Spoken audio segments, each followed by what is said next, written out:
Então, boa noite, meus irmãos e irmãs. Mais uma vez nós estamos aqui, graças a Deus por isso. Hoje, quarta-feira, dia 14 de agosto. Antes de iniciar nossos estudos, eu quero deixar registrado com muita alegria e gratidão os trabalhos do nosso irmão Edelino e nosso irmão Mateus, que nos ajudaram enquanto estávamos de férias. Continuaremos, portanto, agora, da onde paramos. Estávamos tratando do assunto neoateísmo.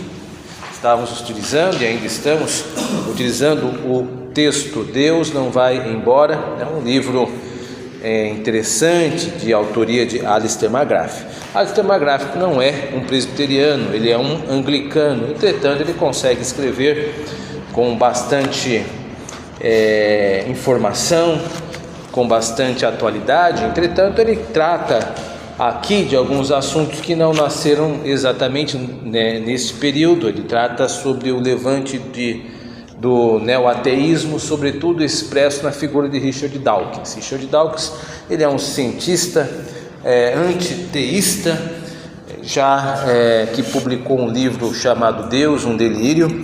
Ele fez fama este livro, nos seus circuitos onde apareceu. E então Alistair McGrath ele faz uma resposta a esse livro. Então nós vamos hoje tirar alguns temas desse texto. Eu fiz aqui 3 recortes, cada recorte tem um título porque é um aspecto deste tema. Então vamos começar pelo primeiro tópico: religião ou religiões, espiritualidade ou espiritualidades. Então o texto de McGrath ele apresenta a seguinte redação. Eu estou lendo para vocês que têm a folha, apenas acompanhem. O primeiro ponto a considerar é simples: a religião é um fato universal. Existem as religiões individuais, religião como uma categoria universal. Todavia, não pode ser conveniente como uma forma de síntese política ou social.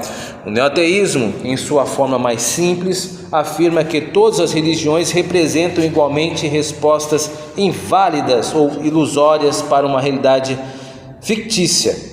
Porém, na realidade, o conceito poroso e impreciso de religião se expande para muito além daqueles que acreditam em Deus, abrangendo uma vasta gama de crenças e valores.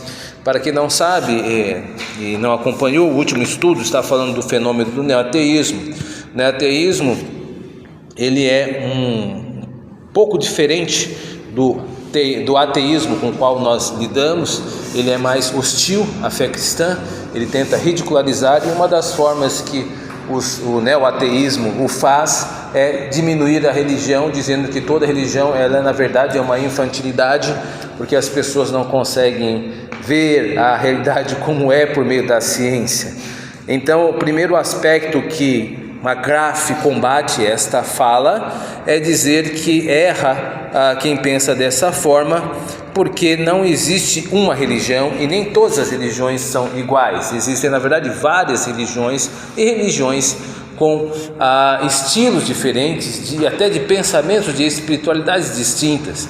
Então, primeiramente, McGrath nos ajuda a lembrar que esse argumento de Richard Dawkins e companhia dos neoateístas é reducionista. O que é um argumento reducionista? É quando eu reduzo algo, minimizo ele para combatê-lo, e aí nessa redução eu simplifico.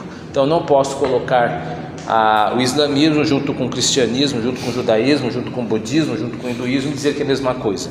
O neoateísmo faz isso. Então, quando formos conversar com um ateu, nós precisamos perguntar a ele como se configura na sua mente o conceito de religião, porque não existe uma religião, existem várias religiões. E aí ele aprofunda isso um pouco mais. Vamos ver aqui, continuando. Visto que algumas tradições religiosas, como o budismo, não têm noção de Deus, é perfeitamente possível propor-se que a religiosidade, entre aspas, é um pouco diferente da crença em Deus, abre aspas. Essa distinção crítica enfraquece consideravelmente a força do julgamento ateísta da religião. Alguns estudiosos argumentam que a espiritualidade é basicamente uma religião baseada no indivíduo e privatizada. Se é assim, qual é exatamente o problema da religião?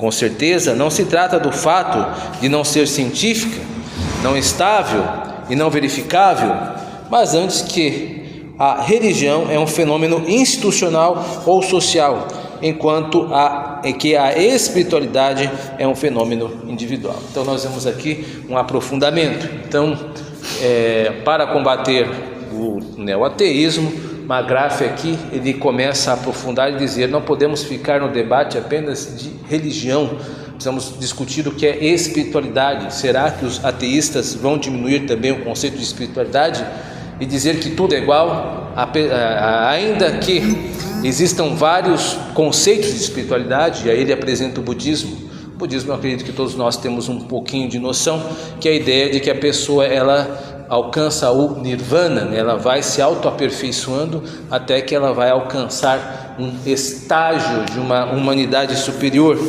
acima dos desejos.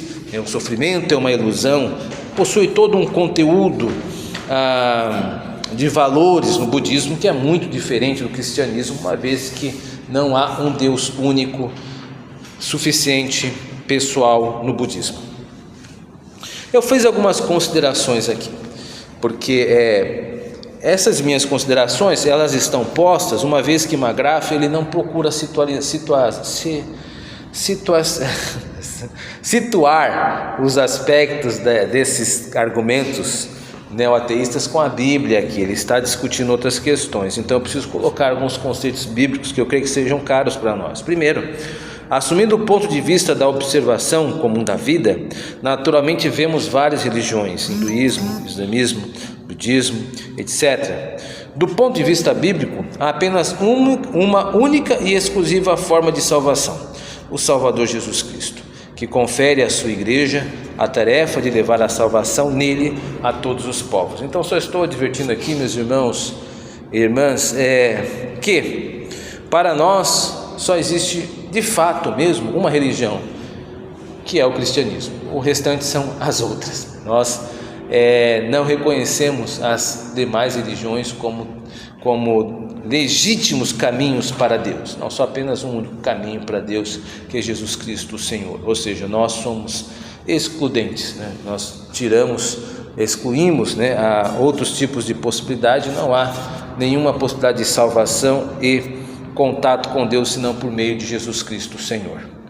Uma segunda consideração: a espiritualidade bíblica pertence apenas a Deus, que nos habilita, aliás, a sermos espirituais, regenerando-nos por meio do Espírito Santo.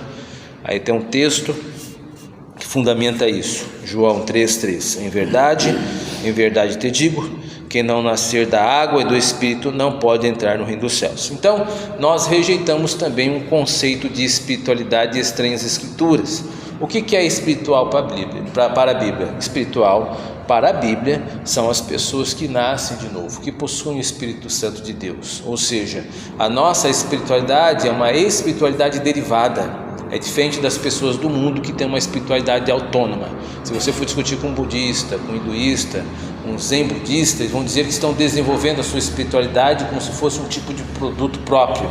Nós não temos isso. Nós podemos desenvolver a nossa santidade, mas sempre tendo Deus como referencial e dependendo dele. Então isso é espiritualidade bíblica. O restante é um conceito que não se adequa às Escrituras, que é usado pelo mundo.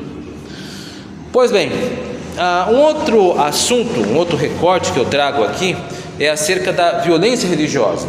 Richard Dawkins, juntamente com o neoateísmo, chamará a atenção para este tópico, dizendo que as religiões elas tendem à violência. Isso é um mal, né? Sem religião não haveria mortes violentas. E aí McGrath, então, ele tentará e terá êxito, ao meu ver, em desconstruir este argumento neoateísta. Então acompanhe a leitura. O neoateísmo naturalmente argumenta que as cosmovisões religiosas oferecem motivações para a violência que não tem paralelo em outros lugares. Mas o problema é o fanatismo, não a religião em si. Como alguém que cresceu na Irlanda do Norte, o autor, Alistair McGrath, é um irlandês, fecha parênteses, sei muito bem como a religião pode desencadear em violência. Para quem não sabe, né, a Irlanda do Sul e a Irlanda do Norte são dois países que se enfrentaram causando muita dor e sofrimento a várias famílias da grande Grã-Bretanha, ainda mais por causa da ascensão de um povo revolucionário que era o IRA, né? O IRA foi um braço, né, da violência religiosa nesse período, né? E atacou e matou várias pessoas da década de 80, 90. Continuando, porém, ela não está sozinha nisso. Qualquer cosmovisão baseada em uma metanarrativa exclusivista, uma história de controle, tem o potencial de provocar hostilidades. Então agora ele vai explicar o que quer dizer com isso. A história do século XX deixou-nos assustadoramente cientes de como o extremismo político pode causar violência e proporcionar uma leitura deprimente. Nunca na história da humanidade houve tantas pessoas massacradas em nome de tantas ideologias seculares, metanarrativas e visões de progresso. No entanto, todas elas refletem uma ideologia secular pós-religiosa, seja o quase paganismo do nazismo, o ateísmo stalinismo. Se o iluminismo no século XVIII deve ser visto como a liberação da sociedade ocidental da tirania da religião e do governo teocrático, o século XX deixou claro que a violência e a crueldade de sociedades tementes a Deus são mais do que suficientemente compensadas, aliás, por suas alternativas sem Deus. O que ele quer dizer aqui é que o século XX mostrou-se um século prenhe de muitas violências, e aqui ele cita alguns momentos, como o nazismo. Creio que todos nós sabemos que o nazismo foi um braço, né, da Alemanha, que deu ascensão a Hitler e promoveu o que alguns chamam da Segunda Grande Guerra Mundial, levando ao morticínio de milhões de pessoas, 6 milhões de judeus, e também mais de 6 milhões, chegam, se eu não me engano, não me lembro, recordo exatamente, mas morreram muito mais russos do que judeus, né? Não sei se chega a ser 10 milhões, mas morreu muita gente na Segunda Guerra Mundial. E quem foi o patrocinador desta carnificina? Não foram as religiões, foram estados fanáticos. O nazismo é um fanatismo. Depois vem Joseph Stalin na Rússia, na União Soviética, aliás. Então promove uma grande perseguição também, com muita matança. A Revolução Russa de 1619 traz à tona o pior que a humanidade pode ver, né? E o stalinismo se transforma em uma grande força por meio do Império Russo de morticínio também. Ou seja, os maiores morticínios do século XX causados pelo nazismo e pelo stalinismo não tem nada a ver com religião, tem a ver com fanatismo. Então o que McGrath está chamando a atenção é que não é a religião que mais matou no século XX, foram os governos fanáticos dos nazistas e de Stalin. Isso aqui sem falar dos vários outros tipos de assassinato em massa que o século XX ocorreu, que ocorreu no século XX, que não está sendo citado aqui. Continuando, qualquer discussão sobre a violência religiosa deve levar em conta o fato inconveniente de que o cristianismo oferece uma análise racional transcendente para a resistência à violência. Os cristãos afirmam que a natureza de Deus se tornou conhecida em Jesus de Nazaré, de modo que as palavras e ações de Jesus revelam o caráter e a vontade de Deus. Por essa razão, é importante observar que Jesus demonstrou um compromisso com a não violência em ambos seus ensinos e suas ações. Ele foi objeto, não agente da violência. Da mesma forma, em vez de responder à violência com violência, a raiva com a raiva, exige-se dos cristãos dar a outra face e não deixar o sol se pôr sobre a sua ira. Nessas circunstâncias, eu não tenho dúvida de que muitos cristãos deixam de se comportar assim. Porém, talvez isso apenas mostre que eles não são bons cristãos. Então veja, a nossa religião cristã, ela é uma religião pacífica. Ela tem este tipo de traço. Não confunda cristianismo com pacifismo, são duas coisas diferentes. O que eu quero dizer é que é da natureza do cristianismo ter um traço pacífico. O pacifismo não reduz o cristianismo é muito maior do que dizer que é algo pacífico. O cristianismo é uma religião complexa, onde há vários setores dentro dela, há várias vertentes. O que eu quero dizer é que os cristãos são pacíficos.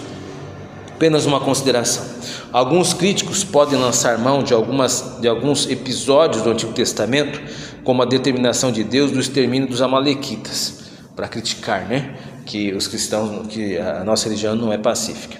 Esquece-se que Deus estava aplicando a justiça sobre esse povo que covardemente atacou o povo de Deus quando estava em clara desvantagem. Isso em Êxodo 17, capítulo 17, verso 8 a 16. Então, isso é muito recorrente. Algumas pessoas vão dizer assim: a religião cristã ou o monoteísmo, ele é algo violento. Não é bem assim, você precisa entender todo o contexto.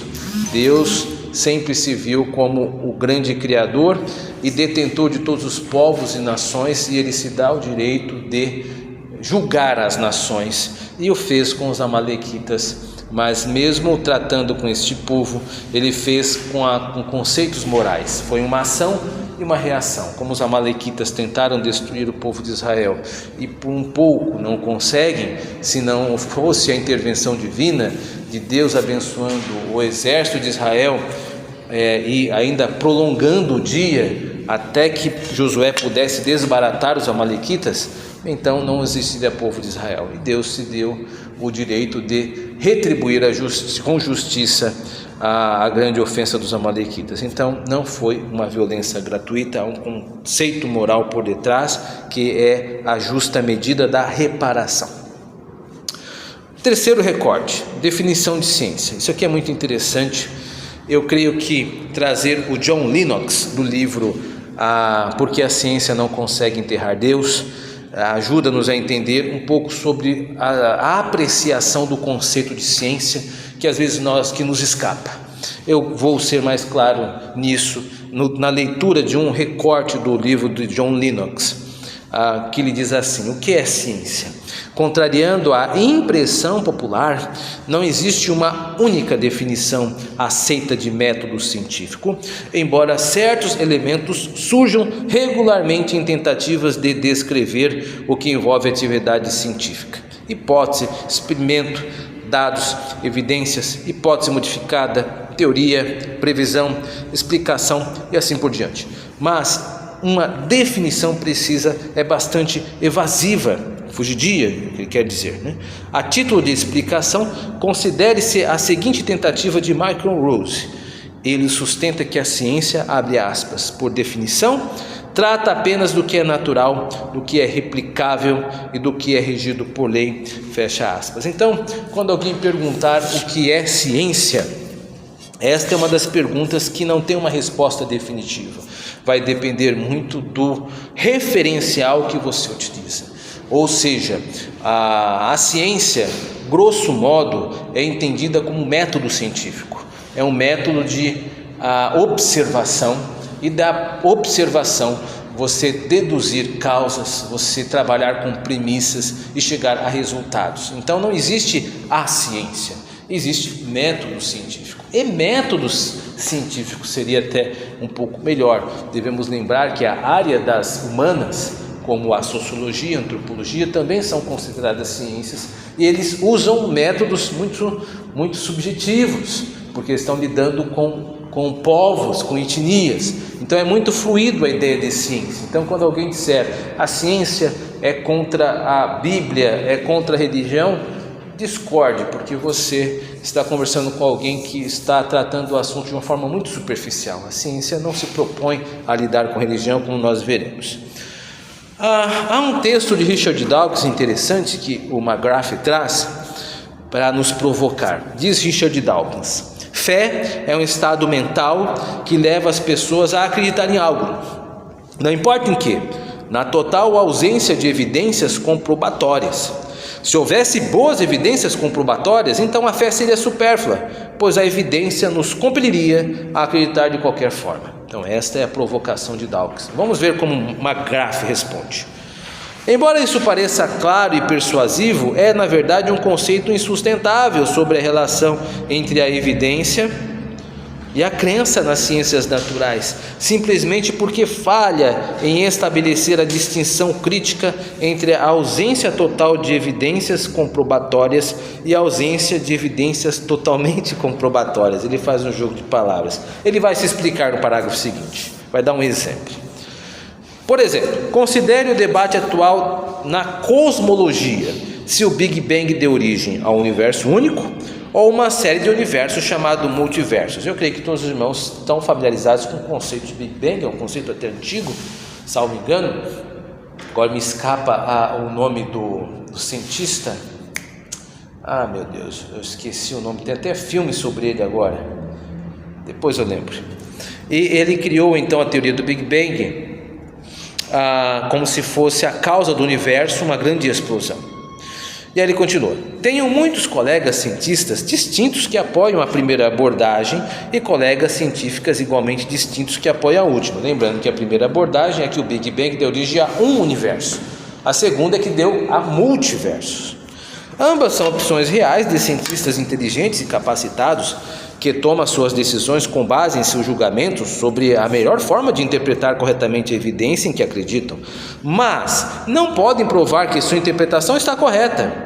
Esse processo, um tanto inconveniente, não se encaixa por completo dentro da declaração de Dawkins que, abre aspas, se houvesse uma boa sustentação comprobatória, então a fé seria supérflua, porque a evidência nos obrigaria a acreditar de qualquer forma. Fecha aspas. O próprio Dawkins acredita claramente na teoria do multiverso, mas sua comprovação para isso não é suficientemente boa para levá-lo ou a quem quer que seja a aceitá-la. A ciência simplesmente não é assim. Ou seja, a ciência não tem poder explicatório de tudo. Ela vai levantar hipóteses, ela vai levantar princípios por meio da observação e por meio da lógica. Quando a observação nos escapa, o método científico pode trabalhar pela argumentação, pelos signos, por aproximação, mas chega um momento que não dá para caminhar sem fé.